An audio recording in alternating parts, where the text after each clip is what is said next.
Welcome. Today we're going to be discussing the technique Crossing Talon, its execution, some of the things that can go wrong during the execution, and a couple ways to fix or help you with those things.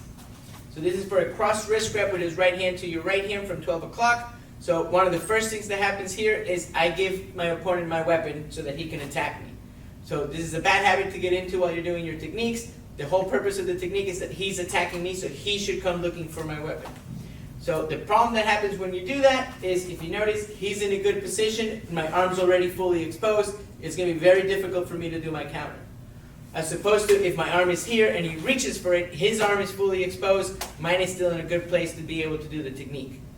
So the next thing that can go wrong here is I try to get the upper hand by pinning his hand with the left, and I'm wasting a lot of time. And remember that if he's grabbing me, it's usually being followed up by a punch, right? So if he grabs and I grab and he hits, I lose. So I want to start thinking of eliminating that hand. I want to block that hand. So what I want to do here is think block. So now let's talk about what we're going to do with the right hand. So if you notice, I don't want to try to use my shoulder as a pivot point to turn his wrist to grab it. What I want to do is actually anchor my elbow towards the floor, which will expose his arm and then allow me to get the grab. So I'm going to do that all as I rotate my body and start stepping forward, establish my base. Remember, that's rule number one. And obviously bringing my left hand up as if I'm doing an inward block to that punch, because that's where I want to be. So the next thing we're going to talk about is how you do the actual technique. This is a technique where you want to be aggressive.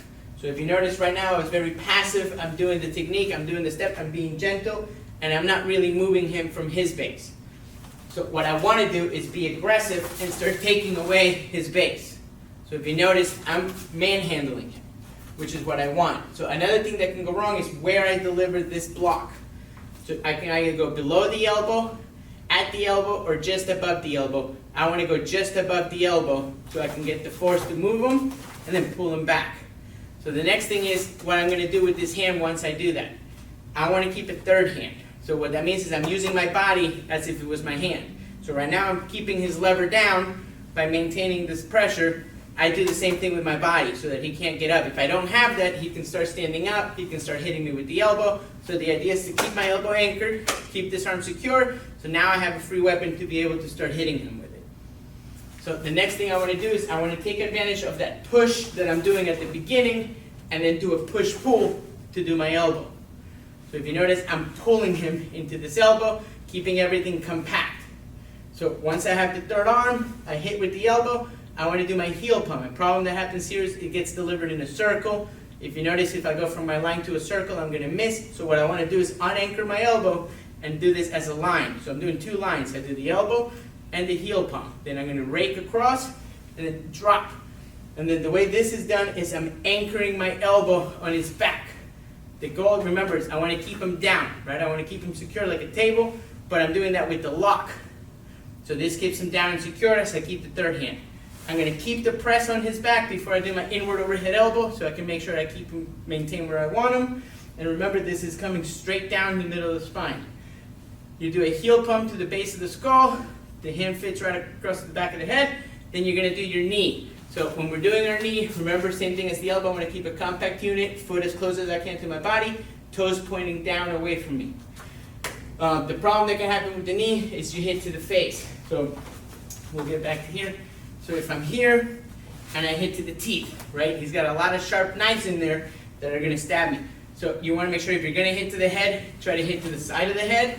If not, you can obviously hit to the body. Either one of those would be fine. And then on your cover out, there's a couple things we can do here. I can control him and take him all the way to the floor. I can try to go for a break, or I can just let go of the arms and do my proper distance, 1.5 distances away. So let's go through a quick review. He grabs me. I don't try to get the upper hand and do 2 against 1. I anchor my elbow to get the rotation as I start to deliver this block. Right above the elbow is where I want to strike. I do my push-pull, keep the arm against me. If I can, try to get the elbow facing me. So it's not just important to pull it against me. I want to make sure the elbow is facing me as much as I can, keeping my elbow anchored. 2 lines when we do the elbow and the heel pump. Anchor, again, keep him pressed. I want to keep him control. Drop the elbow, hit with the heel pump. Again, you're hitting to the base of the skull. It fits. We're using fitting.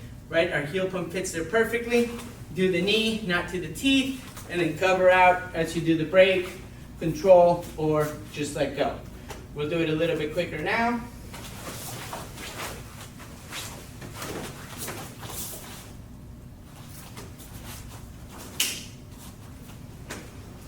We hope this video helps you. Thank you very much.